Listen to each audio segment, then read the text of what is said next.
It all started very unassumingly when two young men, Andy Borg Jr., an aspiring lawyer, doctor, and astronaut, but current antique dealer, and Michael J. Palucci, the sophisticated world-traveling foodie and son of frozen food icon Gino Palucci, decided to pool their resources. They wanted to do what any 20-something resourceful and ambitious guys would do: meet chicks. Open a restaurant. Against all conventional wisdom of the day, they purchased a dive called the Sandbar amongst the scrapyards and warehouses in the dilapidated, dark industrial neighborhood called Canal Park. Moving forward with the ambition that only Freud could understand, they began demolition in hopes of inspiration, and they found plenty of it. On the first floor of the Sandbar was a cafe and an old printing press in the back room, but upstairs they found a series of small rooms equipped with an alarm system. They had stumbled on a house of ill repute without even trying. A Madame and Ladies of the Evening were once part of the Duluth waterfront. But who was this woman? What was her background? And could a guy still get a hold of her? Mick and Andy hired the advertising firm of JFP & Associates to answer these questions and dig deeper. Out of the rubble of construction came a clear picture of Rosa Grandma Brochi.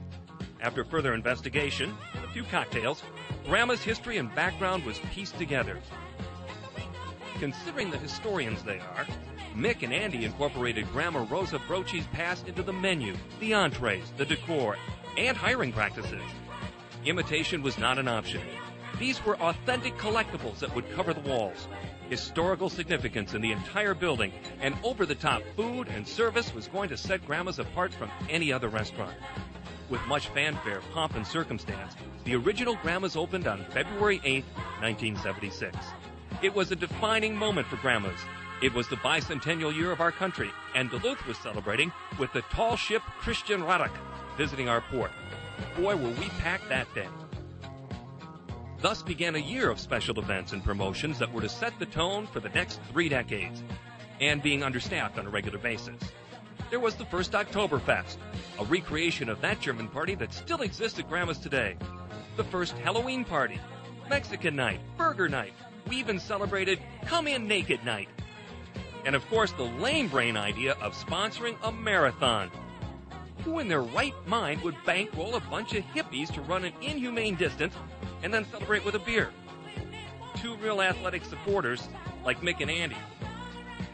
Grandma's Big Top, where the marathoners originally finished, became a hub of activities for live events, including bands, prize fights, and a comedy relief better known as the First Employee Talent Show.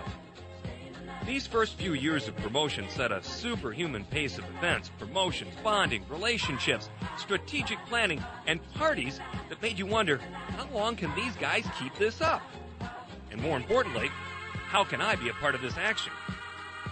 Of all the employees Grandma's has ever hired, it's been said that the employees from Grandma's Canal Park are the most enthusiastic.